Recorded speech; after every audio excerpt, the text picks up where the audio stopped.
Bonsoir, voici l'analyse technique du 8 janvier en clôture.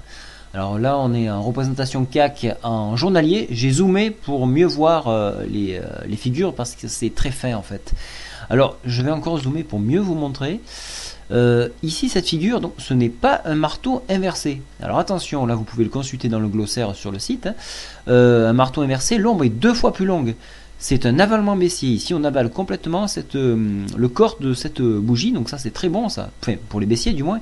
C'est bon pour les baissiers. Ça encourage à poursuivre le mouvement en direction de la MM7, ici, hein, qui se trouve exactement sur la partie haute, donc sur la médiane de la partie haute de la fourchette d'Andrews. Hein, donc, à tirer demain vers les 3388 à peu près. Voilà, ça donnerait ça dans la logique du moins, avec une petite tendance ici à franchir à 3397 pour ainsi dire le seuil psychologique des 3400 points. Alors, rien n'est fait, attention. Hein. On peut également repartir à la hausse sur ces niveaux-là et pourquoi pas revenir vers les 3460. Hein. Rien n'est fait. Tout simplement parce que nous n'avons aucune information sur la Grèce, à savoir si un accord est en cours et va être validé, parce que bon, on tourne toujours autour de Pau, mais bon, je pense que la Grèce va nous faire attendre jusqu'à être au pied du mur. Voilà pourquoi notamment la BCE commence un petit peu plus à s'impliquer et j'attends beaucoup d'elle à 14h30 aujourd'hui, pardon, demain, où elle devrait s'exprimer. Donc ça sera un point important à retenir dans la journée. Pour retenir les points étapes de la journée, il faudra retenir à 10h30 la production industrielle de Grande-Bretagne ainsi que la balance commerciale, donc ça c'est 2 points forts.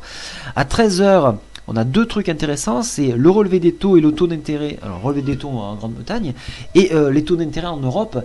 Normalement il ne devrait pas y avoir de surprise, bien qu'on sait, on nous l'a dit à demi-mot, qu'il devrait baisser courant 2012, donc plutôt juin-juillet. On l'attend, mais je pense pas que ce soit aujourd'hui. Hein, mais il ne devrait pas y avoir de surprise, il devrait être inchangé demain. Et bien sûr, stat très importante, les revendications au chômage aux USA, donc ça va être un point clé bien évidemment.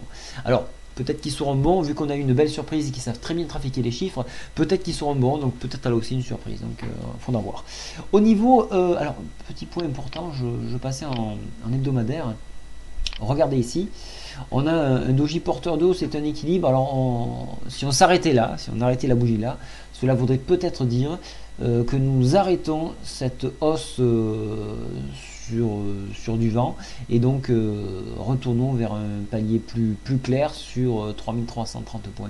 Donc ça c'est à envisager, hein. On le poursuivra, je le regarderai encore demain. La figure n'est pas finie, hein, il faut attendre la semaine, mais à l'instant T, hein, ici, on est en équilibre, on hésite à poursuivre la hausse.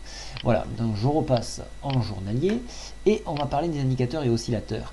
Alors, la MACD, alors regardez, elle commence un petit peu à s'infléchir.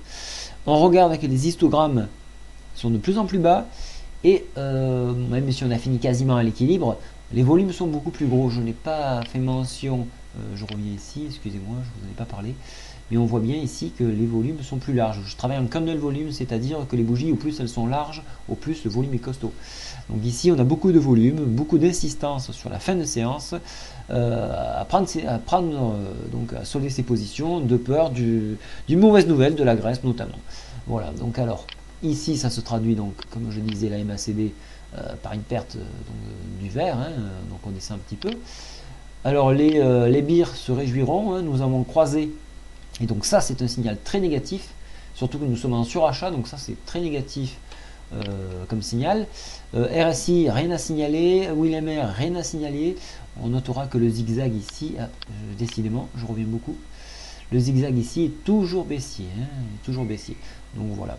Donc pour moi, demain, c'est une figure qui commence à partir de plus en plus à la baisse. Je prendrai plutôt une position baissière. Alors au niveau de nos positions, nous avons soldé une ligne en L, en CAC 7L. J'ai quand même, par mesure de sécurité, repris une ligne L, mais faible, de façon à couvrir nos arrières. Nous avons une belle position à la baisse. Je ne voudrais pas avoir et être pris par contre-pied par une hausse. Donc voilà pourquoi j'ai préféré reprendre une position et de me couvrir pour une éventuelle hausse. Voilà, donc la tendance commence à se transformer en baisse.